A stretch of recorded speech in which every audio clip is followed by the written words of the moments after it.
सरकारी दफ्तरों के चक्कर और वो भी जमीन जैसे जरूरी काम के लिए। उफ, कितना मुश्किल हो सकता है ना। अक्सर होता क्या है, एक छोटी सी गलती हो जाती है और बस महीनों तक मामला अटक जाता है। ये हम में से कई लोगों की कहानी है। जमीन के कागजों में एक छोटी सी मामूली सी गलती और उसे ठीक करवाने में कभी कभी तो सालों लग जाते हैं। ये सफर वाकई बहुत लंबा और मुश्किल हो जाता है। लेकिन जरा सोचिए, क्या हो अगर यही काम जो सालों लेता है वो कुछ ही दिनों में निपट जाए। तो बस इसी बड़ी प्रॉब्लम का एक डिजिटल सॉल्यूशन लेकर आई है बिहार सरकार। नाम है परिमार्जन प्लस पोर्टल। और हाँ, ये सिर्फ एक और सरकारी वेबसाइट नहीं है। ये एक ऐसा सिस्टम है जो जमीनी रिकॉर्ड में सुधार की पूरी प्रक्रिया को मतलब जड़ से बदलने का वादा करता है।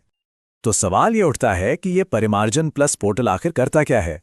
मतलब कौन कौन सी परेशानियां इससे दूर हो सकती हैं। चलिए इसी पर एक नजर डालते हैं। देखिए, इसमें कई तरह की चीजें ठीक हो सकती हैं, जैसे कि रैयत के नाम में कोई गड़बड़ हो या पिता का नाम गलत हो, खाता खेसरा, जमीन का एरिया यानी रकबा या फिर लगान। इन सब में हुई गलतियों को अब ऑनलाइन ही सुधारा जा सकता है। और मान लीजिए कोई जमाबंदी ऑनलाइन चढ़ने से ही रह गई हो तो उसे भी एंटर किया जा सकता है। और तो और जमीन की नापी के बाद जो सुधार करने होते हैं वो काम भी अब इसी पोर्टल से हो जाएगा।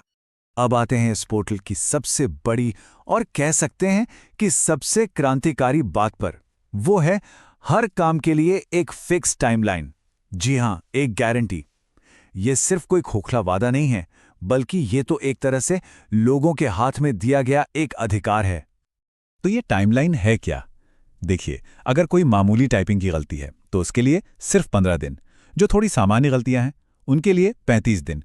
और जो बड़े मामले हैं, जैसे कोई जमाबंदी छूट गई हो या जमीन की नापी से जुड़ा कोई सुधार हो, तो उसके लिए भी ज्यादा से ज्यादा 75 डेज। मतलब साफ है, अब महीनों और सालों का इंतजार खत्म। लेकिन मन में एक सवाल जरूर आ रहा होगा कि ठीक है, टाइमलाइन तो बना दी, पर इसका पालन होगा कैसे? कौन गारंटी लेगा? तो यहीं पर आता है इस सिस्टम का सबसे मजबूत पहलू, जवाबदेही। और यही चीज इसे सिर्फ एक घोषणा से कहीं ज्यादा बनाती है। सरकार ने इस मामले में अपना इरादा बिल्कुल साफ कर दिया है। ये कहा गया है कि अगर कोई अधिकारी या कर्मचारी लापरवाही करता है या तय समय में काम पूरा नहीं करता तो उसके खिलाफ सख्त एक्शन लिया जाएगा। यही डर या कहिए यही नियम इस पूरे सिस्टम को असरदार बनाता है। तो ठीक है, सब कुछ बढ़िया लग रहा है, पर सवाल यह है कि इसका फायदा उठाएं कैसे? मतलब अप्लाई करने का तरीका क्या है? चलिए इसकी सीधी साधी प्रक्रिया को भी समझ लेते हैं। और अच्छी बात यह है कि इसके लिए कहीं जाने की, किसी दफ्तर के चक्कर काटने की कोई ज़रूरत नहीं है। बस अपना कंप्यूटर या मोबाइल फ़ोन उठाइए और biharbhumi.bihar.gov.in पर जाइए। वहीं से सीधा ऑनलाइन अप्लाई हो जाएगा। है ना कमाल? टेक्नोलॉजी का यही तो फ़ायदा है, सुविधा सीधे आपके हाथ में। और हाँ, अगर अप्लाई करते समय कोई दिक्कत आए या मन में कोई सवाल हो, कोई सुझाव देना हो, तो उसके लिए भी इंतजाम है। एक टोल फ्री नंबर है 1800-345-6215। इस पर फोन करके मदद ले सकते हैं, जानकारी पा सकते हैं या फिर अपनी शिकायत भी दर्ज करा सकते हैं। ये जो पूरी पहल है ना, ये पारदर्शी शासन यानी ट्रांसपेरेंट गवर्नेंस का एक बहुत ही अच्छा उदाहरण है।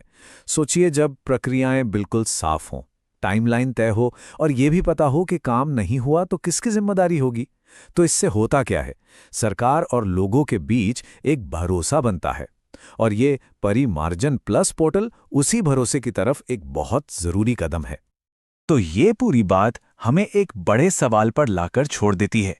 जब जमीन के रिकॉर्ड जैसा पेचीदा काम टेक्नोलॉजी से इतना आसान हो सकता है, तो सोचिए गवर्नेंस के और कौन-कौन से ऐसे हिस्से हैं जहां टेक्नोलॉजी एक बड़ा बदलाव ला सकती है, उन्हें और भी ज्यादा पारदर्शी और असरदार बना सकती है। ये एक ऐसा सवाल है जिस पर हम सबको सोचना चाहिए।